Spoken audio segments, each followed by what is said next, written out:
Urukiko rw'ibanze rwa Gasabo kuri uyu wa kabiri rwanzuye ko Idamange ry'Amerika Yvonne yafungwa iminsi 30 y'agateganyo kubera impamvu zikomeye cyane zituma akekwaho mu by'ukuri ibyaha ashinjwa. Idamange ashinjwa ibyaha birimo icyo guteza imvururu muri rubanda, gukubita no gukomeretsa ku bushake, gutesha agaciro ibimenyetso bya jenoside no gutanga sheki itazigamiye. Uyu mugore ahakana ibyaha byose ashinjwa. Kuri wa kabiri rero ubwo umucamanza atangazaga umwanzuro ku ifungwa n'ifungwa ry'agateganyo bya Idamange Yvonne ry'Amerika, yavuze ko hashingiye ku bimenyetso bitandukanye byagaragajwe mu iburanisha riherutse, hashingiye ku ngingo ziteganywa n'amategeko na video ya Idamange nawe ubwe yemeza ko ari ye, aho humvikana muri amagambo yatuma akekwaho ibyaha ashinjwa. Umucamanza yavuze ko hari aho muri video yivugira ko ahamagarira buri wese uri mu gihugu guhaguruka abagahurira kuri village Urugwiro bakamagana leta y'u Rwanda, kandi ko leta ntayiriho ndetse ko Perezida Kagame yapfuye bityo abanyarwanda bayobowe n'umuzimu. Urukiko rero rukaba rwatangaje ko ibyaha Idamange akekwaho ari ibyaha bikomeye cyane ku buryo hari impungenge ko arekuwe yakomeza rero kubikora hifashishijwe imbuga nkoranyambaga, rutegeka ko akomeza gukora. Urukiko rw'ibanze rwa Gasabo rero nibwo rwatangiye kuburanisha urubanza ubushinjacyaha buregamo Idamange Yvonne ry'Amerika ku byaha bitandukanye birimo byo guteza imidugararo cyangwa se imvururu muri rubanda. Ni Idamange imyaka 42 y'amavuko, akaba yarataye muri yombi tariki ya 15 Gashyantare 2021 nyuma y'iminsi akoresha imbuga nkoranyambaga agatangaza amagambo arimo gushishikariza abantu gukora imyigaragambyo imbere y'ibiro by'umukuru w'igihugu. Urubanza rwo rero kwifungwa n'ifungwa ry'agateganyo rwari rwatangiye kuri uyu wa kane tariki ya 4 Werurwe 2021, rwaburanishwaga mu buryo bw'ikoranabuhanga. Uregwa ari kuri sitasiyo ya RIB ya Remera aho afungiye, mu gihe urukiko rwari ruri Kibagabaga mu mujyi wa Kigali.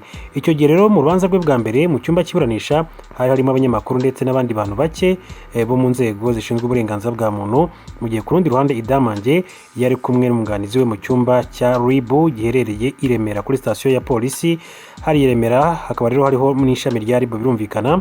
Akaba rero Idamange nawe agiye koherezwa i Mageragere, akaba ari muri gereza nkuru ya Nyarugenge iherereye mu mujyi wa Kigali iherereye Mageragere.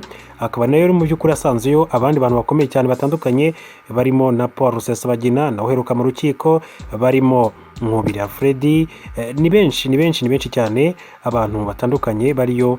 Ni Idamange rero mu by'ukuri ukurikiranywe ibyaha bitandukanye, kandi muri rusange bikaba bivuga ko ashobora kuzafungwa imyaka mu by'ukuri itari munsi y'imyaka 10. Muri rusange ibyaha bine Idamange akurikiranyweho byose biramutse bimuhamye akaba yakatirwa gufungwa imyaka iri hejuru y'10, kuko nk'icyaha cyo guteza imvururu cyangwa se imidugararo muri rubanda gihanishwa imyaka itari munsi y'10. Guteza imvururu cyangwa se imidugararo muri rubanda ni icyaha giteganywa n'ingingo 204 y'itegeko nimero 68/2018 ryo ku itariki ya 30 z'ukwezi kwa 8/2020 mu gitabo cy'amategeko ateganya ibyaha n'ibihano mu gihugu cy'u Rwanda. Iyo ngingo ya 204 ivuga ko umuntu wese mu ruhame ukoresha imvugo, inyandiko z'ubwoko bwose, amashusho cyangwa se ibimenyetso by'amoko yose bimanitswe, bitanzwe, biguzwe cyangwa se bigurishijwe cyangwa se bitangajwe mu bundi buryo ubwo aribwo bwose, uwangisha rubanda ubutegetsi buriho, utera imvururu mu baturage ashaka ko basubiranamo cyangwa se utera rubanda intugunda ashaka kubyutsa umudugararo muri Repubulika y'u Rwanda, iyo abihamijwe n'urukiko ahanishwa igifungo kitari munsi y'imyaka 10 ariko kitarenze imyaka 15. Ibindi byaha Idamange akurikiranyweho harimo icyo gutangaza amakuru y'ibihuha giteganywa n'ingingo ya 39 mu itegeko nimero 66/2018 yo ku itariki 22 z'ukwa 8 2018 ryerekeye gukumira no guhana ibyaha bikoreshejwe ikoranabuhanga. Umuntu wese ubizi wifashishe mudasobwa cyangwa se urusobe rwa mudasobwa agatangaza amakuru y'ibihuha ashobora guteza ubwoba, imvururu cyangwa se ihohotera muri rubanda, cyangwa ashobora gutuma umuntu atakazwa icyizere abakoze icyaha. Iyo abihamijwe n'urukiko ahanishwa igifungo kitari munsi y'imyaka igera kuri 3 ariko kitarengeje imyaka 5 n'ihazabu y'amafaranga y'u Rwanda atari munsi ya miliyoni 1 y'amafaranga y'u Rwanda ariko atarenze miliyoni 3 z'amafaranga y'u Rwanda. Ikindi cyaha Madame Idamange akurikiranyweho ni ugusenya, konona cyangwa se gutesha agaciro urwibutso rwa jenoside cyangwa se ahashyinguye imibiri y'abazize jenoside giteganywa n'ingingo ya 10 y'itegeko nimero 59 agakoni kaberanye na 18 ryo ku itariki 22 z'ukwezi kwa 8/2018 gerekeranye n'icyaha cy'ingengabitekerezo jenoside n'ibyaha bifitanye isano nayo. Umuntu ukora ku bushake kimwe mu bikorwa byo gusenya cyangwa konona urwibutso rwa jenoside cyangwa ahashyinguye imibiri y'abazize jenoside, gusenya cyangwa konona ibimenyetso by'urwibutso rwa jenoside cyangwa ahashyinguye imibiri y'abazize jenoside, gutesha agaciro urwibutso rwa jenoside cyangwa ahashyinguye imibiri y'abazize jenoside abakoze icyaha. Iyo ahamijwe n'urukiko gukora kimwe muri ibyo bikorwa bivugwa muri ingingo ahanishwa igifungo kitari munsi y'imyaka 10 ariko kitarengeje imyaka 15 n'ihazabu y'amafaranga y'u Rwanda atari munsi ya miliyoni 1 ariko atarenze miliyoni 2 z'amafaranga y'u Rwanda.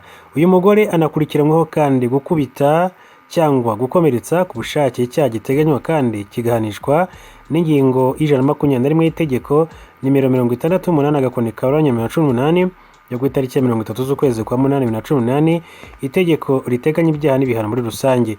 Ivuga ko umuntu wese abishaka ukomeretsa undi, umukubita cyangwa se musagarira ku buryo bwa kiboko babaje abakoze icyaha, iyo rero bihamijwe n'urukiko ahanishwa igifungo kitari munsi y'imyaka 3 ariko kitarengeje imyaka 5 n'ihazabu y'amafaranga y'u Rwanda atari munsi y'500 ariko atarenze miliyoni 1 amafaranga y'u Rwanda. Iyo gukubita cyangwa gukomeretsa byateye indwara cyangwa se kudashobora kugira icyo umuntu yikorera ku buryo budahoraho, igihano kiba igifungo kitari munsi y'imyaka 10 ariko kitarengeje imyaka 15 n'ihazabu itari munsi ya miliyoni 3 z'amafaranga y'u Rwanda ariko atarenze miliyoni 5 z'amafaranga y'u Rwanda. Iyo byateye indwara idakira, ubumuga buhoraho butuma ntacyo yikorera, akubuza burundu urugingo rw'umubiri gukora ndetse no gutakaza igice cy'umubiri, igihano kiba igifungo kitari munsi y'imyaka 10 ariko kitarenze imyaka 15 ihazabu itari munsi ya miliyoni 3 z'amafaranga y'u Rwanda ariko atarenze miliyoni 5 z'amafaranga y'u Rwanda. Iyo gukubita cyangwa gukomeretsa byagambiriwe byatagewe igico, uwakoze icyahanishwa igifungo kitari munsi y'imyaka 10 ariko kitarengeje imyaka 15 ihazabu itari munsi ya miliyoni 3 ariko atarenze miliyoni 5 z'amafaranga y'u Rwanda. Yo gukubita cyangwa gukomeretsa byateye urupfu, igihano kiba igifungo kitari munsi y'imyaka 15 ariko kitarengeje imyaka 20 n'ihazabu itari munsi ya miliyoni 5 ariko atarenze miliyoni 7 z'amafaranga y'u Rwanda. Ni madamu rero Idamange imyaka 42 y'amavuko, akaba yarataye muri yombi tariki ya 15 Gashyantare 2021 nyuma y'iminsi akoresha imbuga nkoranyambaga agatangaza amagambo arimo gushishikariza abantu gukora imyigaragambyo imbere y'ibiro by'umukuru w'igihugu. Ku nshuro ya mbere rero mu rubanza madamu Idamange nyuma yo gushinjwa ibyaha bitandukanye n'ubushinjacyaha, Idamange yaje guhabwa umwanya kugira ngo atange ibisobanuro ku byo ubushinjacyaha umushinja. Yavuze ko ku itariki ya 15 Gashyantare iwe hagiye abantu 8 ahagana saa 8 z'amanywa ngo we yari kwibaraza hejuru muri etage atuyemo. Yavuze ko uwo munsi ngo Imana yakinze ukuboko kuko ubwo abo bashinzwe umutekano binjiraga ngo batigeze bakomanga, ahubwo ngo iyo imbwa ziba zitaziritse ngo zari kubarya. Hashize umwanya ngo rero abantu ba RIB ngo bambaye impuzankano binjiye bamusaba kumanuka hasi muri etage, ntiyamanuka, barazamuka rero bamwambika amapingu nk'uko yakomeje kugenda bivuga. Yavuze ko umupolisi bivuga ko yakomerekeje ashobora kuba yarakomerekejwe n'urugi, ati sinzi uko uwo muntu byamugendekeye, nta nubwo nzi ko atari bagenzi be bashobora kuba baramukomerekeje nk'uko madamu Idamange yakomeje kunyabigaruka. Idamange rero yakomeje avuga ko ku cyaha cyo gutesha agaciro ibimenyetso bya jenoside yakorewe abatutsi adashobora kugikora kuko atari umuntu wapfobya jenoside, ahubwo ko n'uwabikora yamurwanya.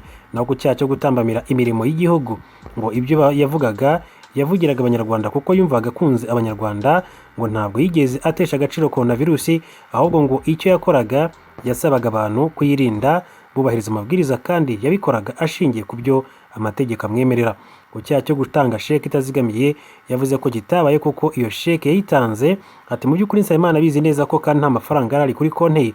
Yavuze ko ahubwo akwiye kurekurwa akajya kwita ku bana be 4 bato kandi ko nta kimenyetso na kimwe ateganya gusibanganya, ko n'amashusho ye atazigera ayasiba nk'uko madamu Idamange yakomeje kugenda bivuga. Mbere yuko asoza umwanya yari yahawe icyo gihe, madamu Idamange yagize ati ndasaba imbabazi abantu bumvise ko imvugo nakoresheje ziremereye zikababangamira, ati ndabisabira imbabazi, ati mu by'ukuri nk'umunyarwanda utifuza gukomeretsa abandi banyarwanda muri rusange. Madamu rero yabwiye urukiko ko mu ifatwa rye hari uburenganzira bwe butubahirijwe kuko ngo yafunganywe amapingu ndetse akagerageza no gutakamba ariko ababishinzwe bakabyirengagiza. Yavuze kandi ko hari uburenganzira bwe bwirengagijwe kuko ngo yari mu mihango y'abagore ariko ntabwo umwanya uhagije wo kwiyitaho. Amubajije rero niba koko yemera ko video ziri hanze zirimo amagambo agize ibyaha ubushinjacyaha bumurega ariwe koko, maze asubiza ko ariwe ugaragara muri ariya video cyangwa se muri ariya mashusho.